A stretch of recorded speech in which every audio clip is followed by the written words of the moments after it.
भारत माता की, भारत माता की, भारत माता की। वंदे वंदे वंदे।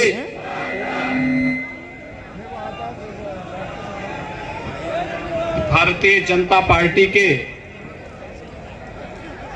अलवर दक्षिण के जिला के अध्यक्ष अशोक गुप्ता जी, पूर्व विधायक श्री ज्ञानदेव आहूजा जी,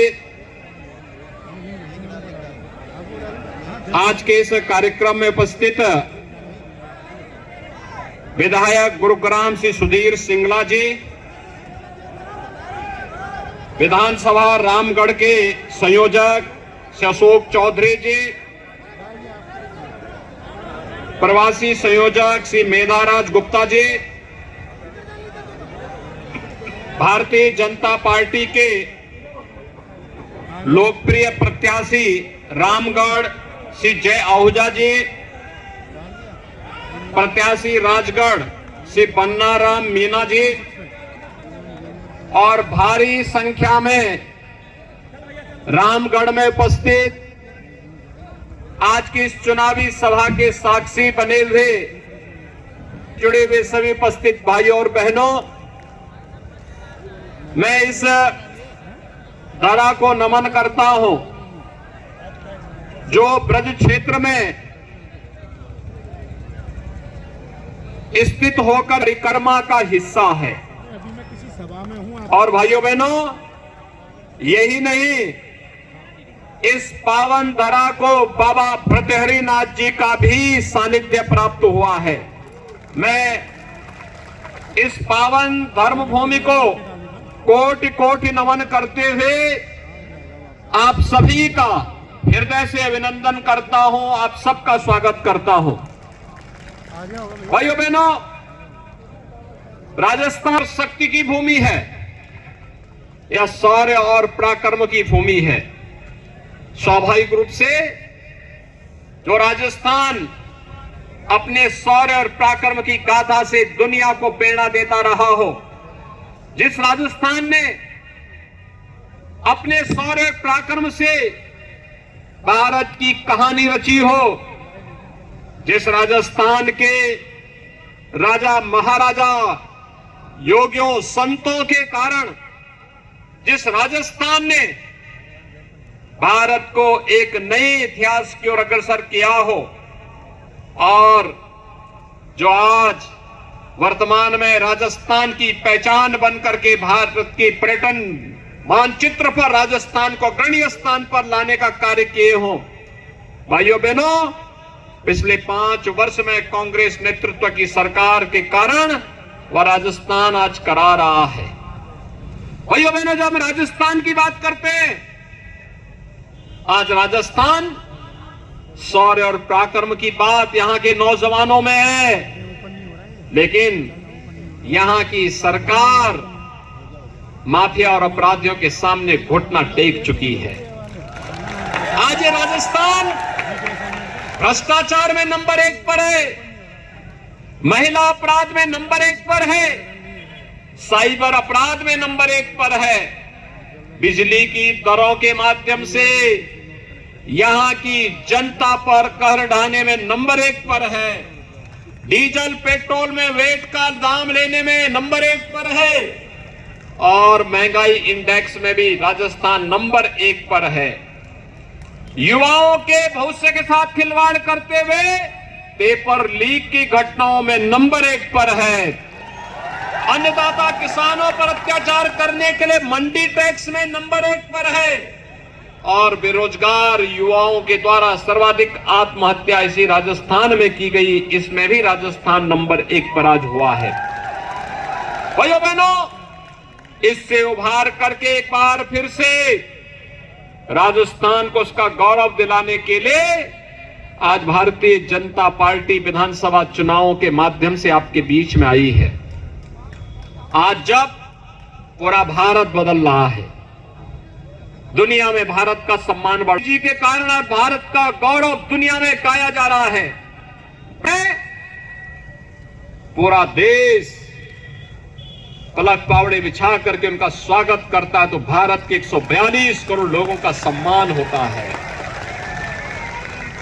भाइयों बहनों, आज भारत अपनी सीमाओं को सुरक्षित करने में सफल हुआ है। पहले दुश्मन, कांग्रेस की सरकार के समय दुश्मन भारत की सीमाओं में घुसपैठ करते थे, आतंकी घटनाओं को अंजाम देते थे।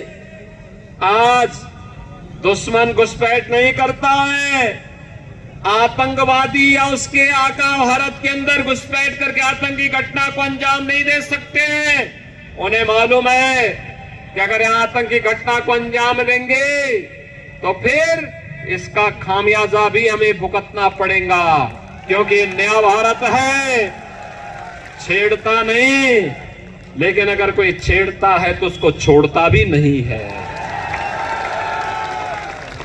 ये नया भारत है, ये समस्या नहीं देता, ये समाधान लेकर के आता है। समाधान, ये समाधान लेकर के आता है। कांग्रेस ने आतंकवाद की समस्या दी, मोदी जी ने धारा 370 समाप्त करके उसका समाधान दिया। कांग्रेस ने नक्सलवाद की समस्या दी, मोदी जी ने उसका खात्मा करके समाधान दिया। कांग्रेस ने अलगाववाद दिया, मोदी जी ने उसका समाधान किया। कांग्रेस ने भ्रष्टाचार दिया, मोदी जी ने विकास के बड़े बड़े highway, railway, airport, metro, rapid rail, AIIMS, IIT, IIM, one district one medical college देकर के युवाओं और नागरिकों के जीवन में खुशहाली लाने का काम किया। कांग्रेस ने गरीबों के हकों पर डकैती डाली, तो भाइयों बहनों, मोदी जी के नेतृत्व में मात्र 9 वर्ष में जो काम कांग्रेस 55-60 वर्षों में नहीं कर पाई, मोदी जी ने वह कार्य 9 वर्ष में करके दिखाया। 12 करोड़ गरीबों के घर में शौचालय बन गए, 4 करोड़ गरीबों के लिए आवास बन गए, 9 करोड़ 60 लाख गरीबों के घर में उज्ज्वला योजना के रसोई गैस के फ्री में कनेक्शन मिल गए। और भाइयों बहनों, 4 करोड़ गरीबों को मोदी जी ने फ्री में बिजली के कनेक्शन भी दिला दिए। 50 करोड़ लोगों को पूरे देश में 5 लाख रुपए की स्वास्थ्य बीमा की गारंटी प्रतिवर्ष की मिल गई। 12 करोड़ किसानों को 6,000 रुपए सालाना प्रधानमंत्री किसान सम्मान निधि का लाभ भी मिल गया।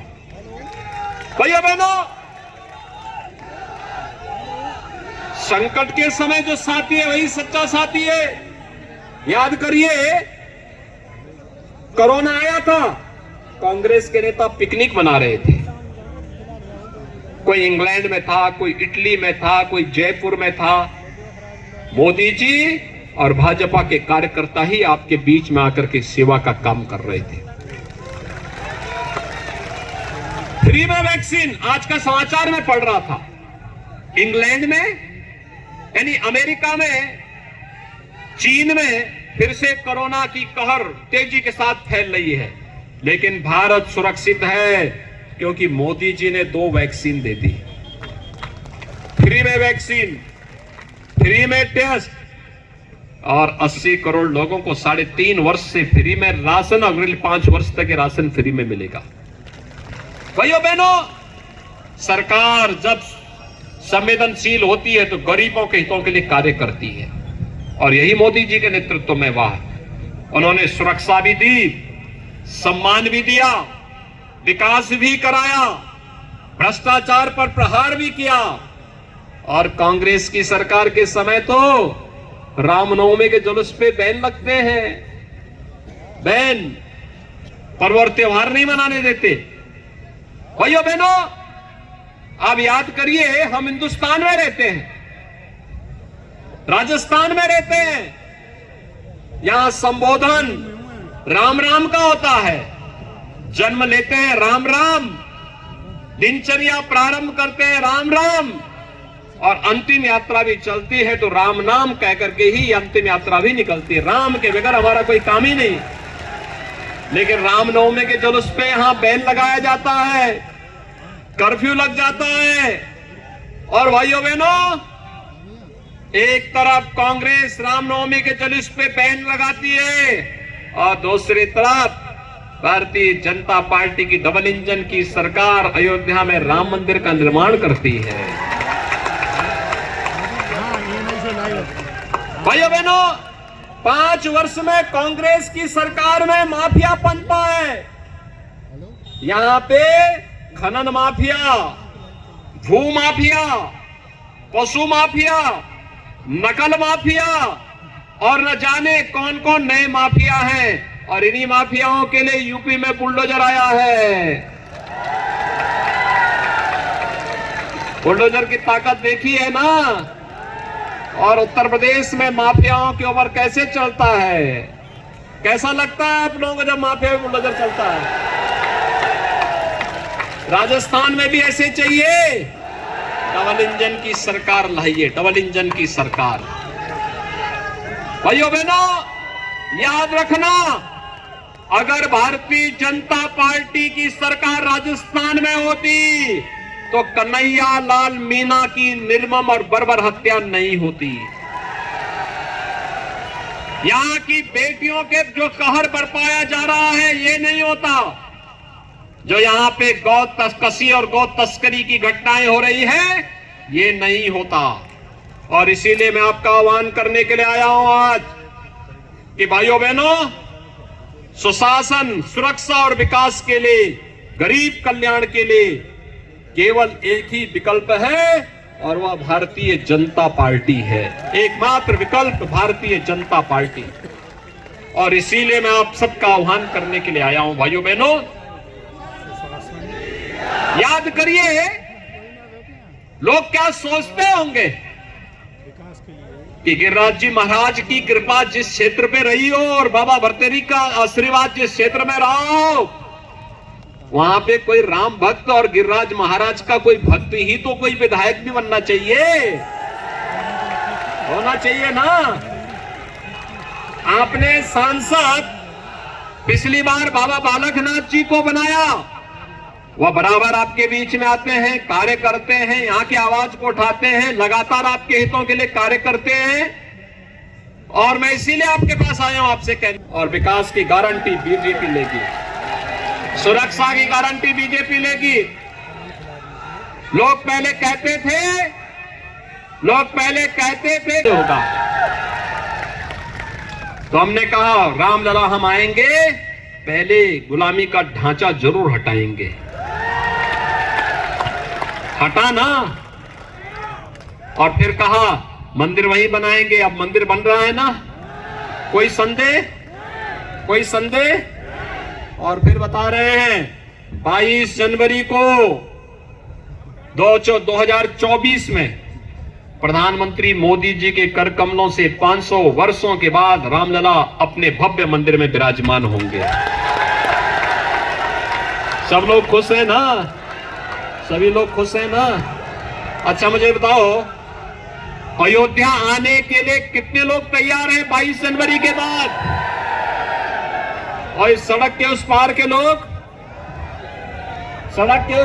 लोग, क्या और उस पार, ये जो बाह मोड़ करके खड़े हैं, इन लोगों से मैं पूछना चाहता हूं, क्या अयोध्या आने के इच्छुक हैं? तो फिर हाथ खड़ा करके मुझे बताओ, आप सभी लोग तैयार हैं? भाइयों बहनों, मेरी आपसे अपील है, आप जय ओझा को रामगढ़ से, श्री पन्ना राम मीणा को राजगढ़ से, श्री रमेश खींची को कठुमर से और जयराम जाटो को अलवर ग्रामीण विधानसभा क्षेत्र से जयपुर भेजिए। और भाइयों बहनों, मैं आपसे अपील कर रहा हूं कि आप इनको भेजिए, और मैं इनसे कहूंगा कि वे अलवर से जुड़े हुए, रामगढ़ और राजगढ़ से जुड़े हुए, कठुमर और अलवर ग्रामीण से जुड़े हुए इन सब राम भक्तों को लेकर के 22 जनवरी के बाद अयोध्या आइए।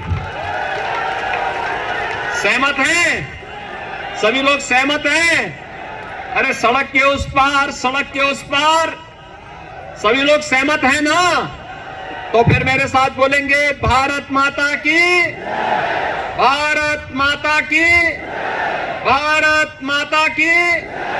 जय श्री राम, जय जय श्री राम।